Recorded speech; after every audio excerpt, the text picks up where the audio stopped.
your life. And I think that's a perfect segue, Mama, into our brother D.L. Hughley, who I thought we extended an olive branch the last time we had commentary in reference to when his daughter spoke out. The reason why we stopped and still offered to have a conversation with him to resolve the situation was not out of fear of his daughter doing something. It was out of love for you, DL, because it would be no different than the street we came up on. You might get in a fight with little Tony down the road, but you see Tony's mama coming down the street with them bags, you better go get them bags. I'm not tripping off of what happened between me and Tony. That's his mama. That's your daughter. So we weren't going after you anymore. We weren't even going to bring you up, but you went on, was it Jason Lee? Yes. You went on Jason Lee's show, and you wanted to share what? That I am the cause of the rift between you and your daughter. D.L. Hughley, because you're too afraid to sit down with us, as we've said repeatedly, hey, brother, let's have a conversation and let's do it publicly because our community can really heal on how we can resolve this. But you keep running, and then you keep running your mouth. And after we spoke on you last time, it was like, okay, cool. But when I watched you sit there with Jason Lee and you said, Monique is the reason I have a rift with my daughter, you're the reason you have a rift with your daughter, DL. Stop trying to run away from the fact that you did not protect your baby. And let me be clear with you about something. I'm fighting for your daughter.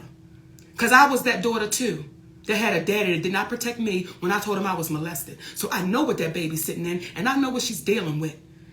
And though she's a grown woman, I know the trauma that brings. And this ain't no shit that I brought to the table. You did in what you posted. What you posted. I'm getting so sick of you not taking accountability or responsibility for your words, brother. Never would I try to hurt your family, your wife, your daughter. That's not even in me. Because she never said anything about them. She only spoke about you. I spoke about you, but it shows too the lack of manhood that you have to try to put it off on your wife and your daughter. That's the lack of man. And then I'm getting sick of you making these comments about who's daddy's daddy. And as if I'm with a gay man. I'm tired of that, DL, because here's the one question I would ask you, brother. When you say who's daddy's daddy, who the hell is the friend? What kind of relationship did you and this man have that you would not protect your daughter? Maybe that's why your daughter's having a problem with you, because the reality is setting in that you loved a man and you didn't want to inconvenience your relationship with this man. So when you get... Was it a man? I'm sorry. You're right, Daddy. He said his friend. So we don't know. And DL, see, you keep playing. Who's the friend? Say the name to make sure that friend doesn't do it to anybody else. Who's the friend? Or are you still so in love with this friend that you're going to protect the friend? See, I don't mess with nobody, y'all. That's not how I'm built. But when you keep putting your mouth on me and you keep running your mouth, I'm not the one that's going to back down, D.L. Hughley. In addition, if you notice, Monique has not ever spoken in reference to anybody's business. When they asked her about Will and Jada on Tigger, what did she say? That ain't my business. When Kevin Hart back in the day was having his challenges, she said, that's my baby and I hope for the best for his wife and himself. That's none of my business. She only speaks about her truth.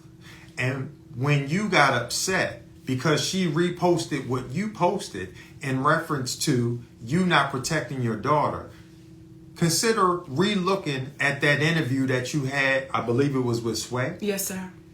Look at the disconnect.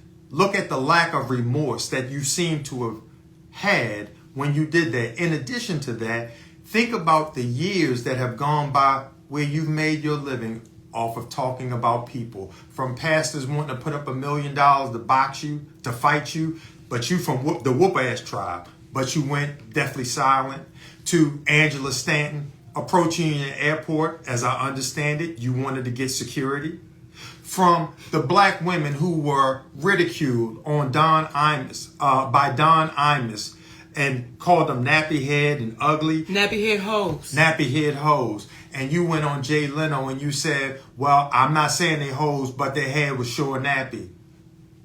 Brother, you have a history of not protecting the black woman. Come on. And now it is embarrassing to you that she highlighted what you did in conjunction with the original problem being that she was on your platform, came to you after the young lady Jasmine played the game of would you rather your husband sleep with Lee Daniels with a condom on or Corinne Steffens with a condom off. And then she comes to you and it says, Brother DL, what we doing? And you say, that's just the way we do it. The problem is you can't be Malcolm X one day and then David Duke the next day. You can't be Medgar Evers one day and then you Strom Thurmond the next day. Either you're going to be for your community or you're not. So the truth, accountability, and trauma, and the reason why there's a level of ease, and I'll never say a bad word about you. I'm only sticking to the facts. The reason why people constantly talk about other people, because oftentimes there is an unaddressed trauma that you've experienced, DL, which may explain why you're sitting on a man's platform in the clear daylight with dark shades on. Maybe. But at the end of the day, you've had a history of not protecting the black woman, brother. And that's what she's addressing. So when she said, essentially, I feel sorry for your daughter, I feel sorry for your mother, your wife, do you not understand why? And there are other items that happened, that took place, but how do you nicely speak about the infidelities? How do you nicely address those infidelities? And then your wife, as I understand it, finding out about a child that you had and that was lost. And once she found out about it, that child no longer existed. Now, some will say, oh, that's low. That's the problem with our community. See, when people address you with the real, you got to come back and have a real conversation. This is not designed to be provocative. We're going to talk factually. We're going to talk reasonably. When you gave the community a bad bill of goods, when Monique produced a contract and you produced a memorandum of understanding. Come on, brother. What I would ask our community is look up what a memorandum of understanding is and ask yourself, why would Monique produce a contract that shows she was the headliner of a show and this man would produce a memorandum of understanding? And last point about you, Brother DL. I heard you on Vlad, we heard you on Vlad saying, I've done some horrible things in my life. But anybody knows me knows I'm a solid cat. Do you not understand the contradiction there? Horrible things in your life. Horrible. Not I may have made some mistakes in my life. I've done some horrible things in my life. This is what you said. But everybody that knows me knows I'm a solid cat. That is a oxymoron in the highest of order, good sir.